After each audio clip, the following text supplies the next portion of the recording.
Então, quando são 20 horas, nós vamos iniciar os trabalhos desta noite, agradecendo a Deus, a Jesus, a espiritualidade amiga. Então, a palestra desta noite com o nosso irmão Wilson é Seu Desejo é uma Ordem. Então, nós passamos para o Wilson a palavra. Uma ótima noite a todos nós, que possamos aproveitar ao máximo esses momentos que resolvemos compartilhar. Hoje nós vamos falar o tema Teu Desejo é uma Ordem, inspirada nessa obra do Roosevelt. Lá faltou um T, o nome dele, lá em cima está escrito Roosevelt Adolfato Tiago, e o nome da obra é Seu Desejo é uma Obra, se é uma ordem. Eu, porém, mudei para teu, botei na segunda pessoa do singular. E nós vamos ver que, embasado no que escreve essa obra, e embasado principalmente na doutrina espírita, notadamente no livro dos Espíritos, de fato, muito da nossa vida tem a ver com o que desejamos. A propósito, eu fiz uma pesquisa. No livro dos Espíritos, a palavra desejo aparece 64 vezes no singular e plural, e também desejado uma vez. Então, é uma palavra muito utilizada por Kardec. E nós vamos fazer uma análise embasada em alguns tópicos, porque são muitos, não tem como nós abordarmos todos e discorrermos sobre o assunto. Mas o teu desejo é uma ordem. O que isso quer dizer? Quer dizer que as coisas que nos acontecem advêm do que desejamos. Alguém poderá dizer, mas será que eu tenho uma vida assim tão difícil porque eu desejo? E tem uma palestra que o Roosevelt fez em Santo Ângelo, e outra vez ele fez em Minas Gerais, pelo menos essas duas estão no YouTube. Ele diz assim, quem é que deseja, por exemplo, ter sobrepeso? Ninguém. Todo mundo quer um corpo atlético, quer saúde. Mas o que a pessoa faz? A pessoa cuida da sua saúde? Ela tem uma disciplina alimentar, faz exercícios? Então, na verdade, a pessoa não deseja. Porque nós fazemos aquilo que desejamos. O que é desejo? Desejo é experimentar de novo algo que nos deu prazer. Filosoficamente falando, claro. Ou alguma coisa que imaginamos que possa nos dar prazer, daquelas que ainda não experimentamos. Então nós passamos a vida desejando. Mas então, se eu tenho uma vida de sofrimento, eu desejei isto? Sábado passado, o Lucas falou na sua palestra sobre a Lei 621 do Livro dos Espíritos. Onde está escrita a lei de Deus? Na consciência. E a consciência, uma vez desenvolvida, passa a nos cobrar como se nós, e de fato nos observássemos como ser de fora, aquilo que fazemos. Nós sabemos o que deve ser correto, e nós sabemos que devemos agir assim, mas isso basta? O Lucas explicou que não, e de fato não. Não basta eu saber que eu tenho que agir de uma forma, porque eu tenho viciações. Eu estou acostumado naquele desejo do prazer imediato. Eu não imagino que possa haver um prazer maior em agir de uma forma diferente, mas a minha consciência avalia e julga, e ela me cobra. E como é que ela me cobra?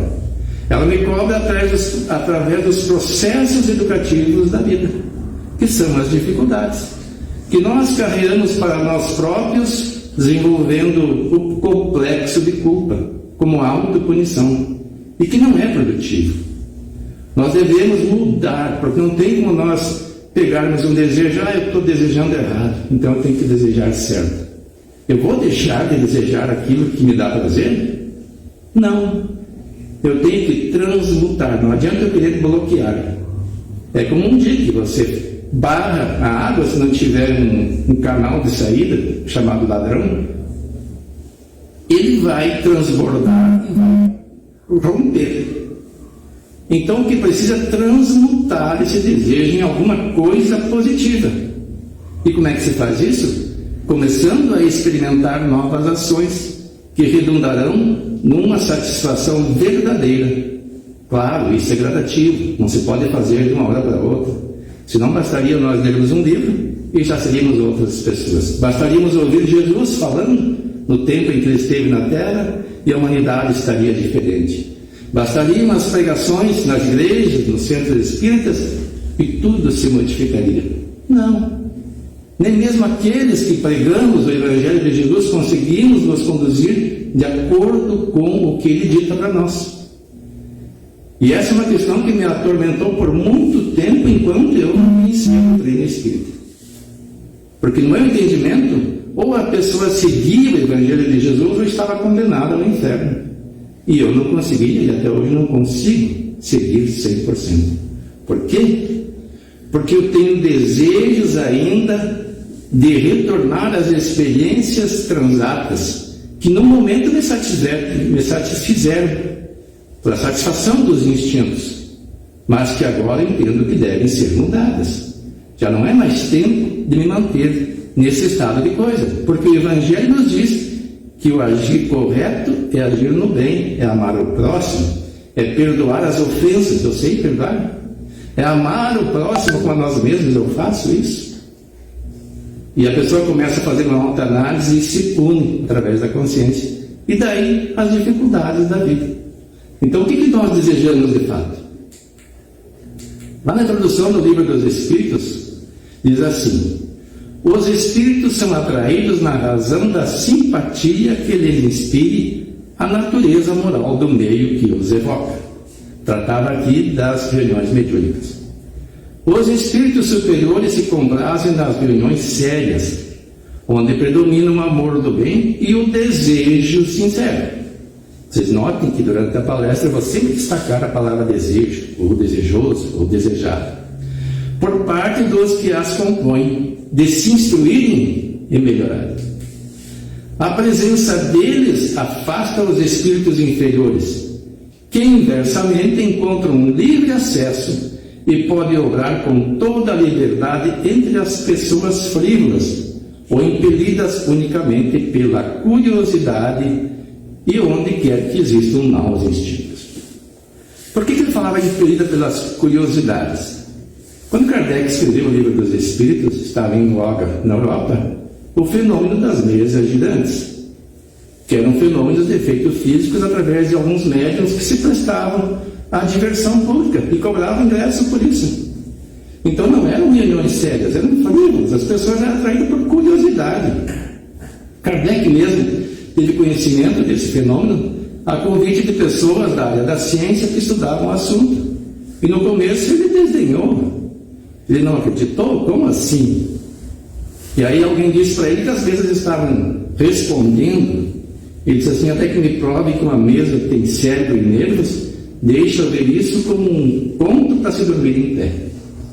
Até que um dia ele foi e presenciou e viu que existia alguma coisa por trás que não era um embuste, não era um truque. E aí as próprias mesas responderam as perguntas feitas através da pancada. Mas não são as mesas que falam, somos nós, a alma daqueles que viveram na Terra. E aí começou todo um processo de pesquisa e trouxe para nós as consequências desse estudo, que são consequências morais.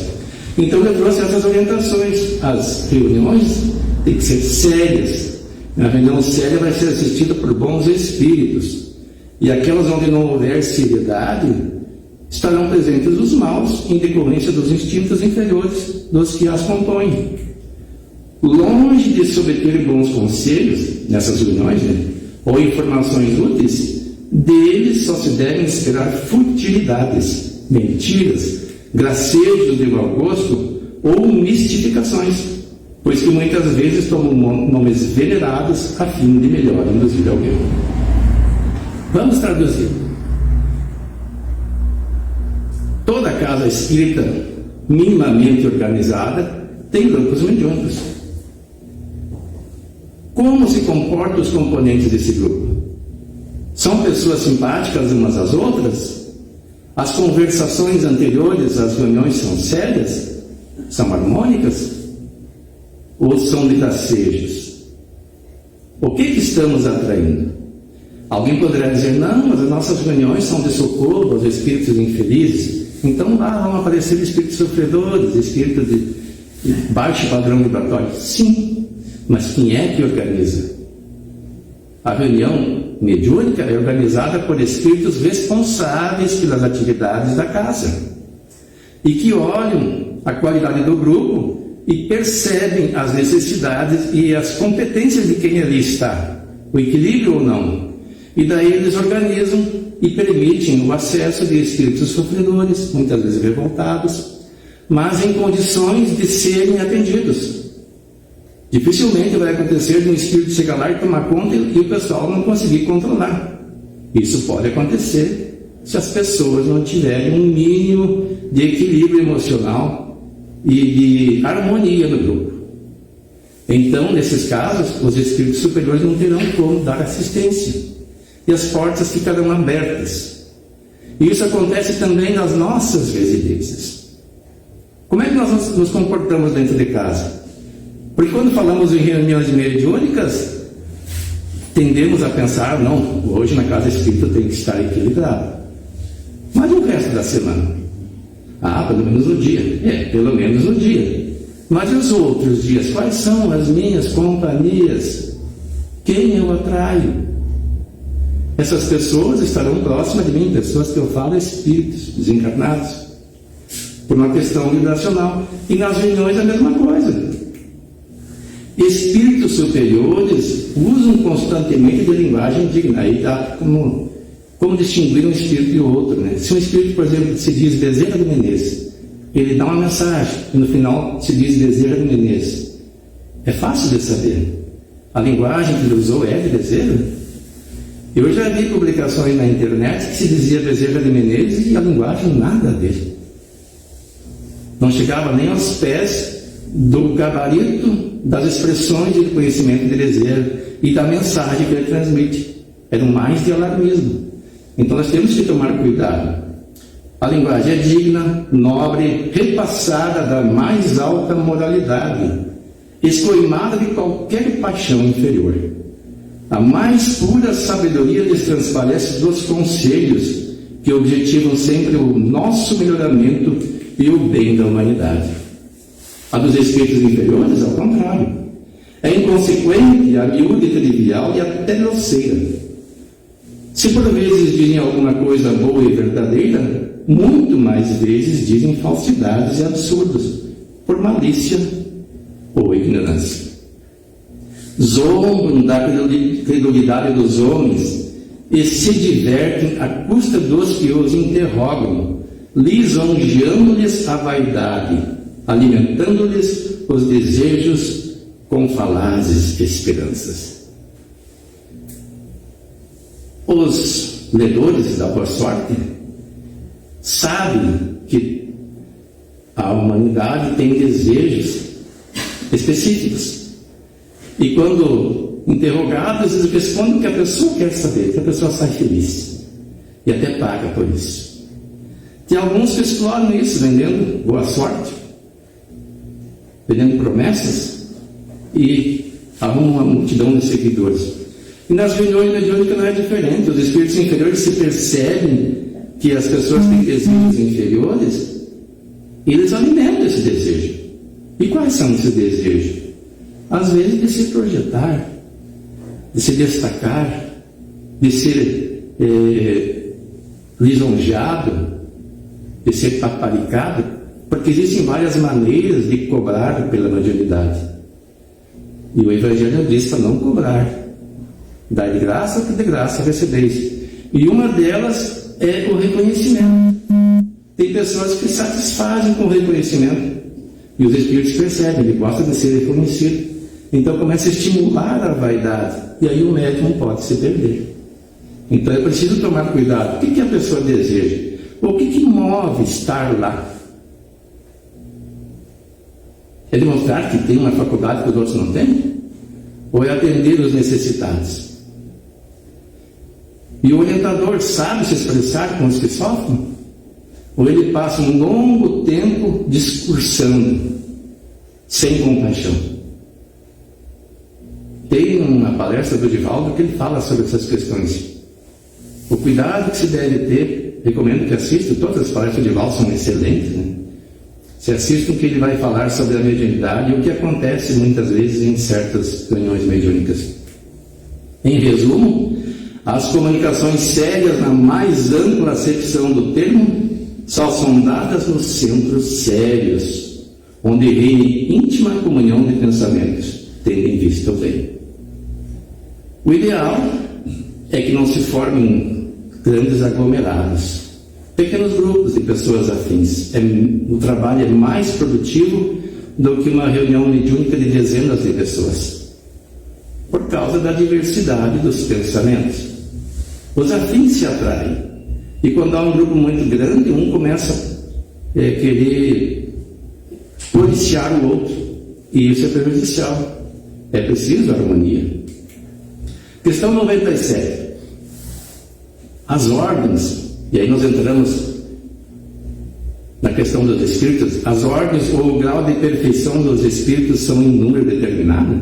Por que Kardec perguntou isso? Na Terra, quantos graus de espíritos existem? Dá para dizer que quase infinito. Se pegarmos o mais empedernido dos encarnados e o mais puro daqueles expoentes missionários, a distância parece longa. Mas não. Nós estamos num grupo único. E nós vamos ver aqui. A grosso modo, nós temos 3 ordens. São limitadas, respondem os espíritos, em número, porque entre elas não há linhas de demarcação traçadas como barreiras, de sorte que as divisões podem ser multiplicadas ou restringidas livremente. Como eu disse, na Terra, se quisermos, nós vamos multiplicar a diferença de um patamar para outro a um número quase que infinito, porque não existe uma barreira que limite, esse está num grau, ele está num outro grau. Mas, a grosso modo, todavia, como diz aqui, considerando-se os caracteres gerais dos espíritos, elas podem reduzir-se a 3 principais. Na primeira, colocar-se-ão os que atingiram a perfeição máxima, os puros espíritos. E aí eu coloquei uma imagem da pintura draquiana e Kramaric, que é o príncipe da paz, representando Jesus, um espírito puro. E não é o único. Como o universo é infinito, existem praticamente infinitos, podemos dizer, espíritos como Jesus, o que pode parecer uma heresia para aquelas pessoas vinculadas ao movimento cristão como um todo, porque eles comparam Jesus a Deus, até dizem que ele é Deus. Tem a figura da Santíssima Trindade, Pai, Filho e Espírito Santo. Cria uma confusão quando o próprio Jesus disse que ele é filho de Deus. Ele não é Deus. E ele disse que tudo o que ele fez nós podemos fazer também, e até mais. Ou seja, nós um dia chegaremos à condição de um espírito crístico. Outra heresia, digamos, irmãos. Querer se comparar? Claro que não. Isso vai em bilhões de anos. Mas vamos chegar lá. Ele disse isso. Em outras palavras, o que faço podeis fazer? Quem é que pode fazer o que ele fez mais, senão um espírito do nível dele? Um espírito puro. Primeira ordem. E forma segunda, os que chegaram ao meio da escala. O desejo do bem é o que neles predomina. Vamos retornar depois para entendermos. O desejo do bem é o que neles predomina. Em que classe estamos nós? E pertencerão à terceira os que ainda se acham na parte inferior da escala, os espíritos imperfeitos. A ignorância no sentido de não saber, e também no sentido pejorativo mesmo, são ignorantes a maioria. O desejo do mal e todas as paixões más que lhes retardam o progresso, eis o que os caracteriza. Perceberam alguma coisa aqui? Desejo do mal, os inferiores, terceira ordem. Desejo do bem, na segunda. E os da primeira, cadê o desejo? Eles não desejam nada? O que eu disse que é o desejo no começo? É de experimentar alguma coisa que já não temos mais e que nos agradou naquele momento. Ou almejar algo que imaginamos seja bom e que ainda não experimentamos. Um espírito puro precisa disso? Ele não deseja mais, ele já tem tudo o que ele quer.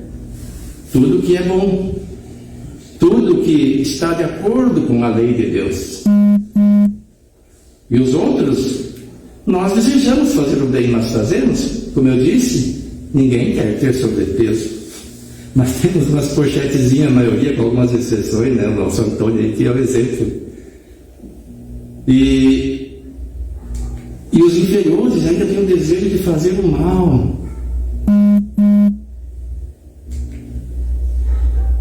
Questão 117. Já que vimos esses 3 graus, né? Depende dos espíritos eu progredir mais ou menos rapidamente para a perfeição? Lembra o que eu disse, que um dia chegaremos à condição de um espírito crítico? Mas não vai ser assim um piscar de olhos, não vai ser porque aprendemos através de leituras, ouvindo palestras, ou seja lá qualquer meio, fazendo oração, jejum, etc., que vamos nos transformar. É preciso um trabalho de transformação, transformar os desejos que nós temos em ações positivas, até o momento em que não precisemos mais desejar. Aquilo vai fazer parte de nosso bem agir. E isso vai nos satisfazer, não o reconhecimento do próximo ou das multidões. Certamente, eles alcançam mais ou menos rápido, conforme o desejo que têm de alcançá-la e a submissão que testemunham a vontade de Deus. Uma criança dócil não se instrui mais depressa do que uma recalcitrante. Então, o primeiro sentimento é o desejo. É negativo? Não.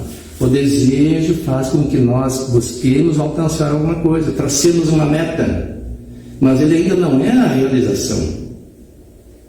É só uma vontade, um pouco acanhada, de fazer aquilo que nos compete. Estamos engatinhando. Mas se nós desejamos já fazer o bem, nós estamos na segunda ordem dos espíritos. Já passamos aquela fase em que desejávamos só fazer o mal. Não que ainda às vezes não desejemos fazer o mal.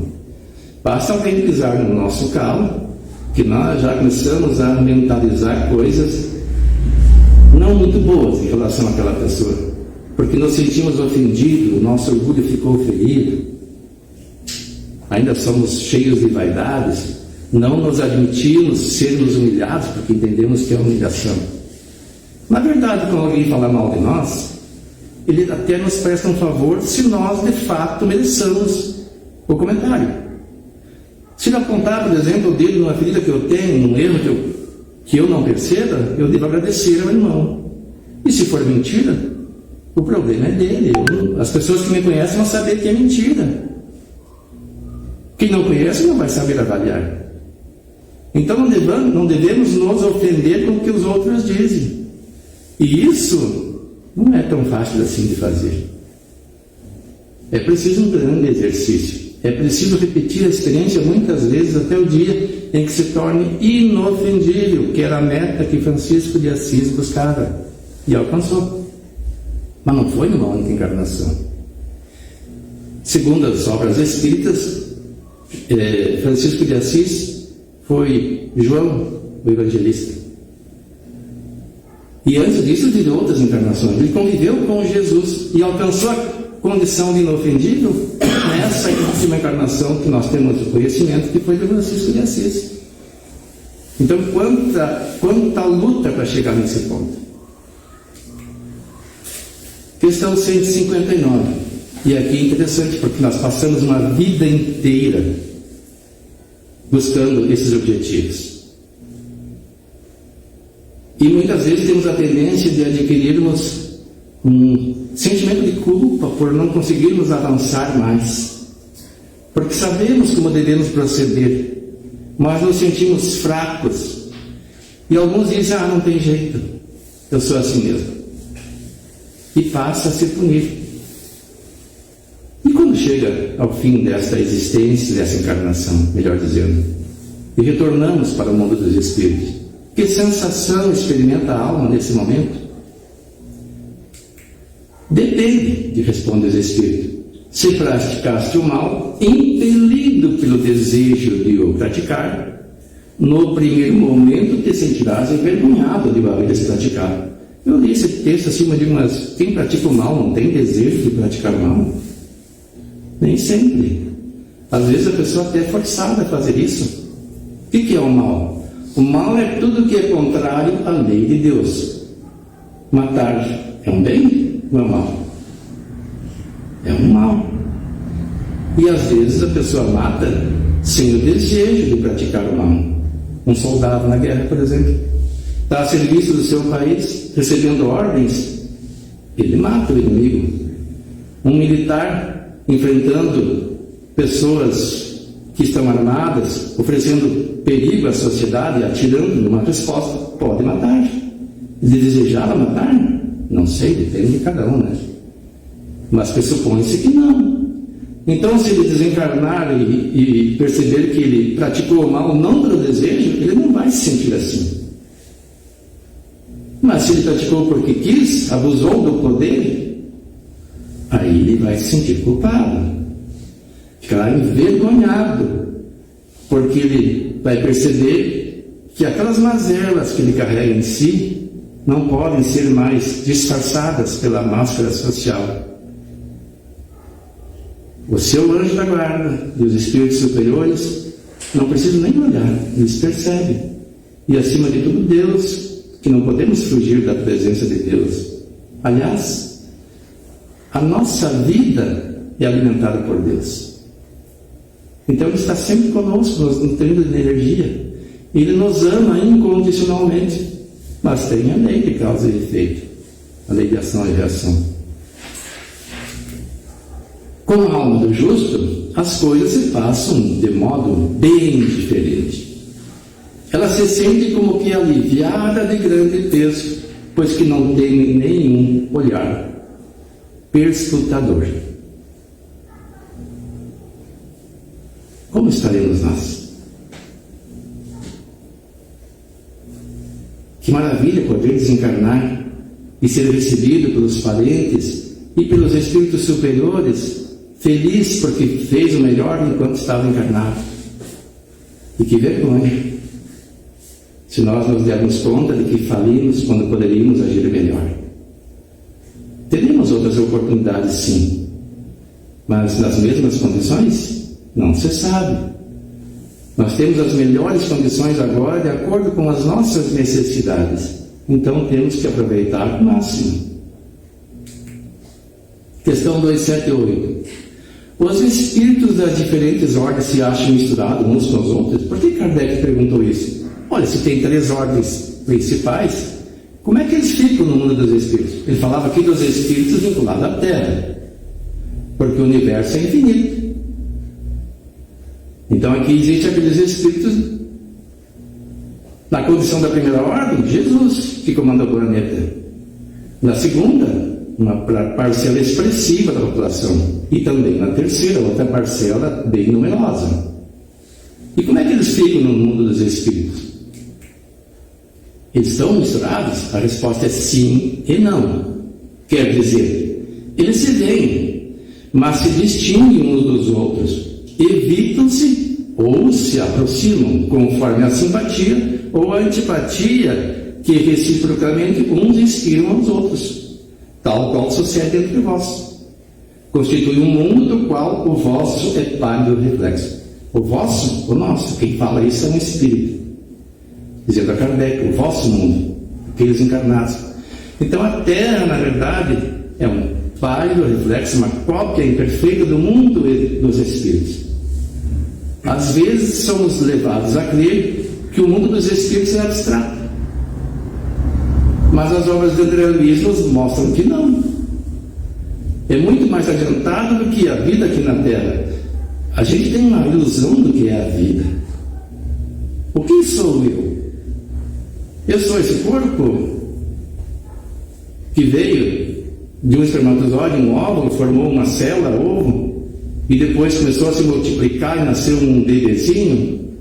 e desenvolveu até a maturidade, agora está na fase da decrepitude, aos poucos, a caminho da exaustão das energias vitais, para que possa haver a libertação da desencarnação? Eu sou isto? Uma pessoa que perde uma perna, ou as duas, até todos os membros, deixa de ser a mesma pessoa? Não. Então o que eu sou?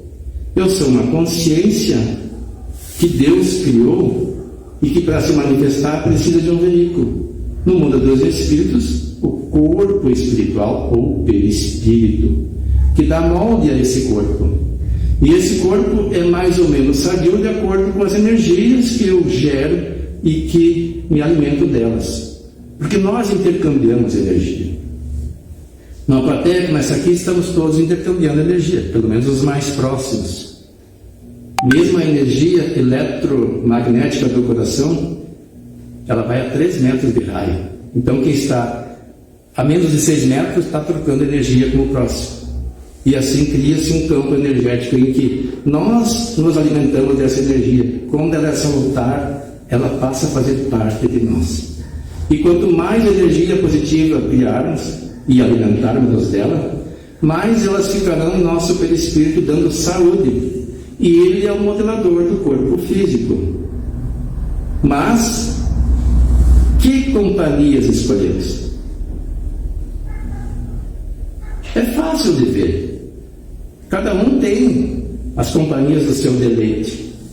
Alguns gostam de estar nos clubes, outros em reuniões de jogos, outros em lugares de algazarra, de beberragem ou de paixões mais vis, outros em grupos de estudo, outros num grupo que auxilia o próximo. E todo mundo intercambia energia. É uma questão de predileção. E no mundo dos espíritos, os da mesma categoria se reúnem por uma espécie de afinidade e formam grupos ou famílias, como nós, unidos pelo laço da simpatia pelos fins a que visam. Os bons, pelo desejo de fazerem o bem, e os maus, pelo de fazer o mal, ou seja, o desejo de fazer o mal, pela vergonha de suas faltas também, e pela necessidade de se acharem entre os que se lhes assemelham. Os maus pelo desejo de fazer o mal. Tem gente que deseja? Tem. Tem gente que se presta a fazer o mal por pagamento. Aqui na Terra mesmo encarnado tem pessoas que fazem isso. Basta que se paguem, até matam alguém, se forem pagos. E no plano espiritual, eles também se reúnem. Como é que eles vão fazer o mal? Não podem matar mais ninguém, mas podem interferir na vida das pessoas. Por maldade mesmo, e também por afinidade. Então é muito perigoso quando eu verbalizo alguma coisa em relação a alguém. Ah, tomara que aquela fulana ou aquele fulano aconteça isso para ele porque ele me disse tal coisa, ou fez tal coisa. Já pensou?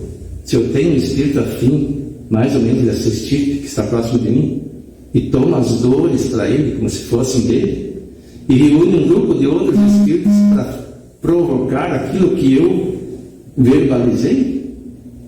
Então, se nós ainda não conseguirmos perdoar aqueles que entendemos nosso inimigo, ou alguém que nos ofendeu, e às vezes até um parente então guardemos isso e trabalhemos para modificar, porque se nós verbalizarmos, esses espíritos podem tomar as nossas dores, e eles não só vão desejar, como vão procurar todas as brechas para fazerem mal.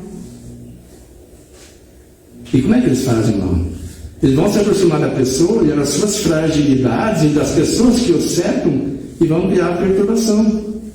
Vão estimular a pessoa a fazer aquilo que ela tem um desejo de fazer, porque ainda não venceu. E nenhum de nós venceu todos os desejos maus. E se não conseguir, vai procurar os entes mais próximos para perturbar. E outros, pela vergonha de suas faltas, aqueles que já entenderam um pouquinho mais, mas ainda são imperfeitos, têm vergonha, se reúnem, se escondem em cavernas muitas vezes. Nas obras de André Luiz isso é bastante relatado. E também pela necessidade de se acharem entre os que se lhes assemelham. Nós não nos sentimos bem quando estamos entre pessoas que se assemelham a nós? Coisa boa. Coisa boa falar aqui no Centro Espírita sobre Espiritismo. Todos são semelhantes, todos têm os mesmos interesses. Esses dias eu recebi um convite de falar, porque assistiram as palestras que eu gravo, né? Numa casa de uma religião, não vou nem mencionar qual, aqui em Santo Ângelo. Mas eu disse assim, mas eu vou falar do Espiritismo lá? Ele disse, não, até interessante que a polêmica chama atenção. A princípio eu aceitei, mas depois conversando com outras pessoas, eu digo, não, vai criar polêmica mesmo. Porque pode até ficar mal para a pessoa que me convidou. Aí eu digo, não, vou falar sobre diabetes, então, que também ajuda as pessoas, e vou levar uma amiga minha, Fátima Rosa, para falar sobre o pé diabético. Vai ser excelente. E as pessoas já sabem que eu produzo esses vídeos, então quem quiser assiste os vídeos, ou vem aqui. Podem participar dos grupos de estudo, ouvir as palestras, ou simplesmente ler uma obra espírita. Porque às vezes a gente tem que ter noção do perigo que é se colocar num ambiente sem a segurança adequada para falar de um assunto que a gente sabe que, a princípio, aquelas pessoas que frequentam aquele ambiente são contra o pensamento espírita. A pessoa que me convidou, ela analisou meus vídeos, deu para outra assistir e achou que tinha bastante fundamento. Mas o risco é grande, então eu preferi evitar. Tal, e aqui ele exemplifica, né, uma grande cidade onde os homens de todas as classes e de todas as condições se veem e se encontram, sem se confundirem. Onde as sociedades se formam pela analogia dos gostos, ou dos gostos. Onde a virtude e o vício se acotovelam, sem trocar palavras. Qual é o ambiente que nos apraz? Depende do nosso desejo. 467. Pergunta Kardec: pode o homem exibir-se da influência dos espíritos que procuram arrastá-lo ao mal? Pode? De que maneira? Pode, visto que tais espíritos só se apegam aos que pelos seus desejos os chamam, ou aos que pelos seus pensamentos os atraem. Novamente, desejos, seus desejos chamam. O que tem de estranho nessa imagem? Tem duas coisas estranhas. A pessoa está orando, né? Casualmente, eu peguei a frase inteira, aí como eu trabalhei a imagem, acabou cortando, e digo, mas que ideia, né? Aí eu peguei e aproveitei. Perceberam? Ele está olhando o que ele está dizendo? Me deixe cair em tentação. A maior falha. Nós oramos assim: perdoai as nossas ofensas e não nos deixeis, ou não me deixe cair em tentação. Chico Xavier disse que a tentação é como estar fugindo de um cachorro grande e feroz, louco para ser alcançado. Porque às vezes assim, não me deixe cair em tentação. Mas o que me tenta? Eu quero de fato fugir dessa tentação? É como se eu dissesse, me deixe cair em tentação. Aquela palavrazinha, não, traz a ideia de qual é a minha tentação. Enquanto eu não mudar o meu desejo, a minha oração vai ser essa: me deixe cair em tentação. Então os espíritos inferiores são atraídos pelos nossos desejos. Eu preciso mudar o meu agir, empreendendo esforço no começo, depois eu vou ter prazer no bem agir. E quando menos me der conta, eu serei outra pessoa. Questão 641. Eu disse ali que tinha outro erro, né? O outro erro é começar a frase com pronome pessoal.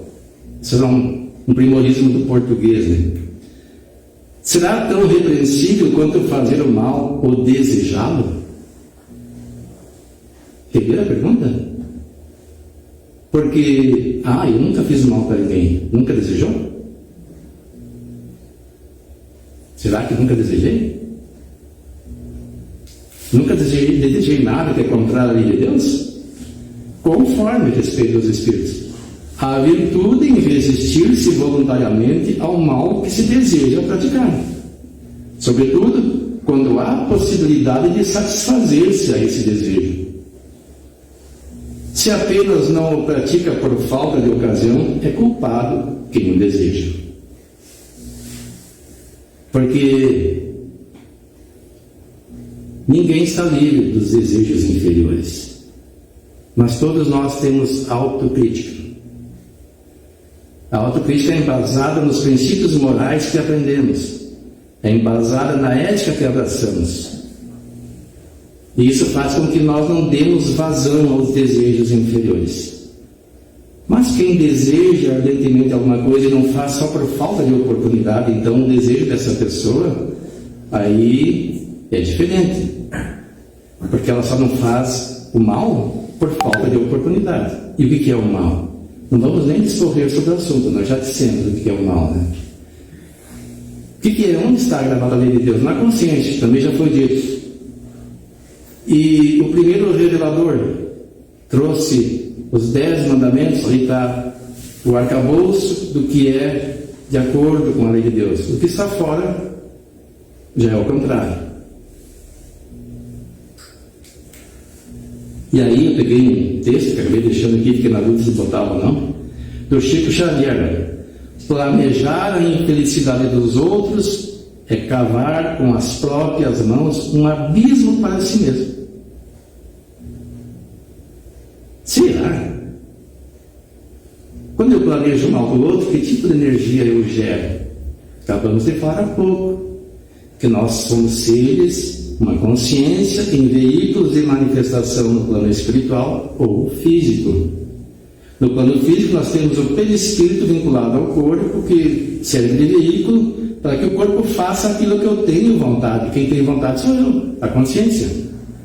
Perdendo o corpo físico, continuo com o corpo perispiritual, que também vai agir no mundo dos espíritos conforme eu planejo. E quando eu planejo alguma coisa má, eu produzo energia deletéria. Se for um desejo momentâneo que eu vença, não tem problema. Claro, eu não sou um espírito perfeito ainda. O ideal seria que não tivesse esse desejo. O problema é permanecer pensando, desejando aquilo por muito tempo. Fatalmente vai me prejudicar. Pior ainda é se tornar realidade. Conclusão do Livro dos Espíritos. O Espiritismo dá a ver as coisas de tão alto que, perdendo a vida terrena 3/4 partes da sua importância, o homem não se aflige tanto com as tribulações que o acompanham. Daí mais coragem nas aflições, mais moderação nos desejos. O que eu desejo? Então eu começo a selecionar os desejos. Daí também o banimento da ideia de abreviar os dias da existência, porque tem pessoas que desejam uma vida que não conseguem, porque na verdade o seu desejo é outro. O desejo não é mágico. Bater e abrir-se gozar, disse Jesus. O quê? O que eu desejo que está atrás dessa porta? Qualquer um vai dizer que aquilo que ele experimenta que não agrada não é o que deseja, mas é consequência do seu agir. Por isso que a ciência espírita ensina que pelo suicídio sempre se perde o que se queria ganhar. O espiritismo é um freio a essas ideias, porque nós sabemos as consequências. Quem lê Céu e Inferno tem um capítulo inteiro que fala sobre os suicidas. E eles vêm e se manifestam ao tempo de Kardec dizendo como estavam, porque eu não estou mais, faz tempo. Mas dá para ter uma ideia de como vai ficar um suicida quando foge das responsabilidades pela porta enganosa de tirar a vida própria. A certeza de um futuro que temos a faculdade de tornar feliz, a possibilidade de estabelecermos relações com os entes que nos são caros, oferece ao Espírito a suprema consolação. O que isso quer dizer? A certeza de um futuro. O que é o futuro? O que nós temos na realidade? Nós temos o presente. O futuro é o eterno vir a ser. Amanhã é futuro, mas quando nós percebemos, amanhã já é ontem. Assim como hoje já foi amanhã. E como é que eu estou hoje? Eu estou hoje numa condição que eu criei nos dias anteriores. Para fazer essa palestra, eu tive que estudar, tive que ler esse livro que o Luiz me emprestou. E aliás, ele disse que é para sortear. para os que estão presentes ao final da exposição. É um livro não muito grande, é de fácil leitura. Nós vamos contar quantas pessoas tem ao final e vamos marcar o número no papel, e quem acertar leva o livro. Pode ser assim, Luiz? Então, a certeza de um futuro que traz ao espírito as forças necessárias diante das dificuldades e a desejar o melhor. E a possibilidade de estabelecermos relações com os entes que não são caros. Como? A primeira ideia é que se tem através das sessões mediúnicas. Mas será que é isto?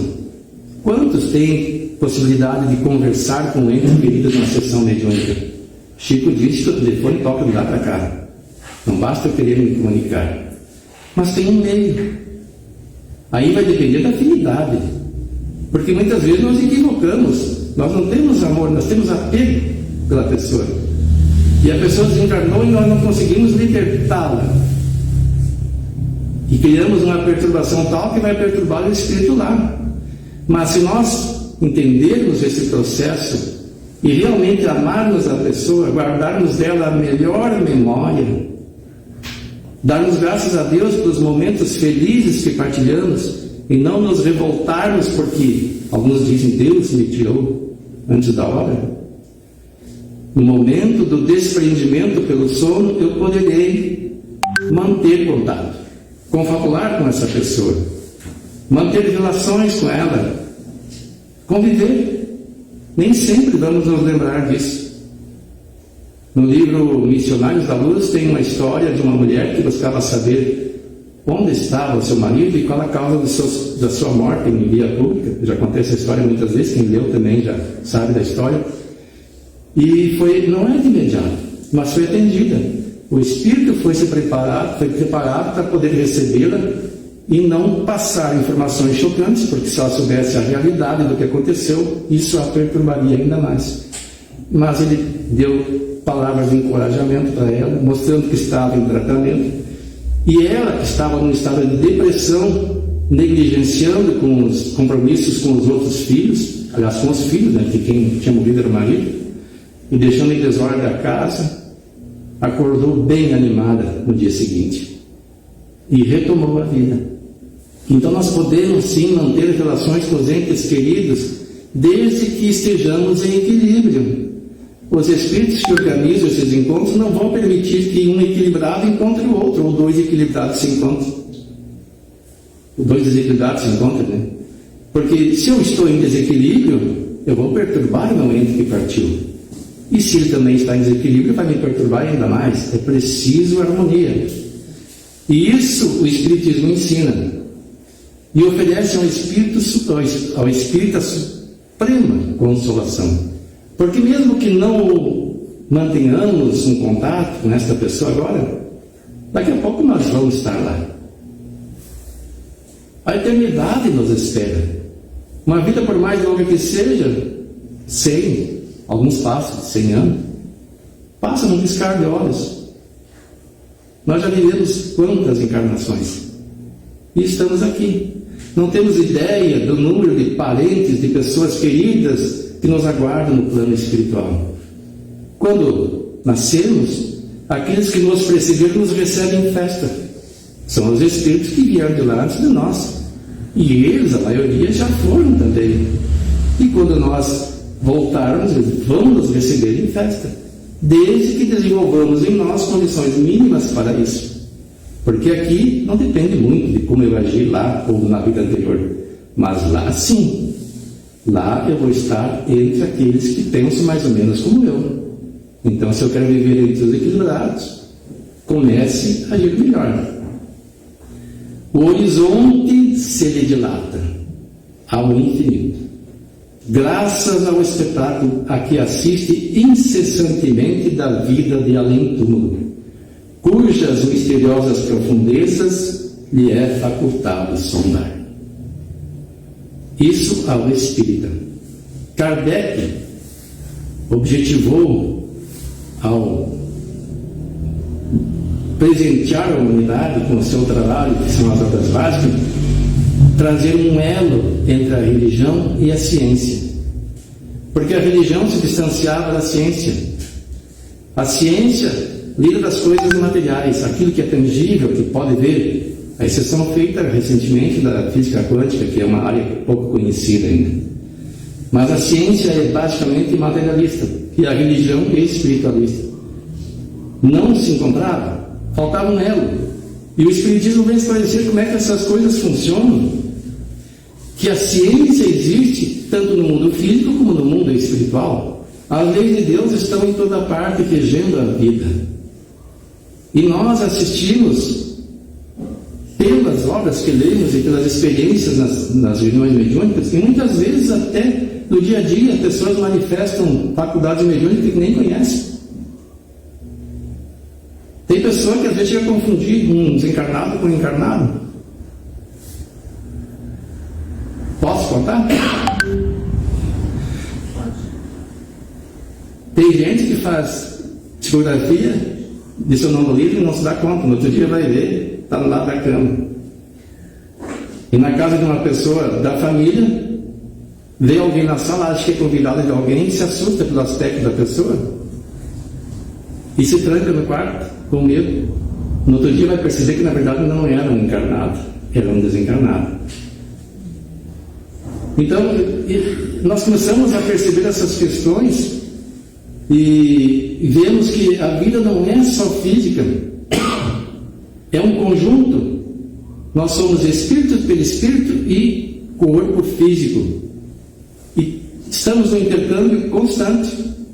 E como é que se processa? Se processa isso tudo que nós desejamos. Então por isso essa obra diz: seu desejo é uma ordem, com quem eu quero conviver, o que eu faço no meu dia a dia, o que eu almejo. Eu quero ser uma boa pessoa? As pessoas dizemos que sim, né? Quero ser um espírito melhor? Sim. Mas estou batendo a porta? Estou buscando para encontrar o caminho? E para encerrar esse pensamento do Chico: examina os teus desejos e vigia os próprios pensamentos, porque onde situares o coração, aí a vida te aguardará com as asas do bem ou com as algemas do mal. Então examinemos nós o que nós desejamos de fato, sem desculpismo, sem justificativas, sem sentimento de culpa, porque somos imperfeitos. Isso é fato. Na terra ninguém é bom. Jesus mesmo afirmou: se vós que sois maus, se um filho pedis um pão, não lhes dais uma pedra. Palavra dele, não excluiu ninguém. Então, por que nós somos maus? Porque a terra, não é porque a terra é, porque estamos reunidos, e isso retrata a nossa condição de espírito. Mal no sentido dele não fazer o bem, não de ser perverso, porque existe o mal e o perverso. Então nós estamos no mundo de provas e expiações. Quem está no mundo de provas e expiações? Espíritos bons? De certo que não, a não ser os missionários, e esses se destacam pelas suas obras, e são pouquíssimos. A maioria nós temos os desejos inferiores. Então fica esse alerta: examina os teus desejos e vigia os próprios pensamentos, porque onde situares o coração, aí a vida te aguardará com as asas do bem ou as algemas do mal. Pensemos nisso. Muito obrigado pela atenção.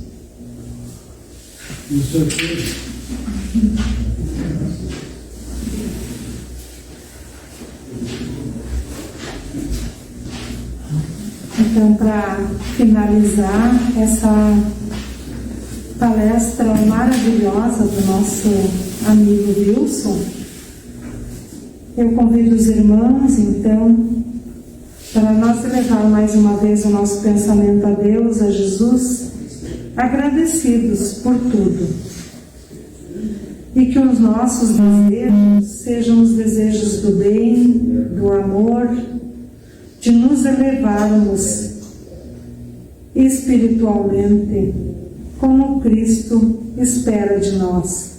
Agradecido, Senhor, por tudo, pela oportunidade desse aprendizado, nós desejamos a todos os irmãos uma boa noite, uma boa semana, na paz de Deus e de Jesus. Convidando os irmãos para no próximo sábado, então, às 18 horas, nós teremos a palestra com o Luiz, que vai falar a família de Zebedeu. Então, uma boa noite a todos os irmãos e que a nossa semana seja uma semana de luz e de desejos no bem. Boa noite.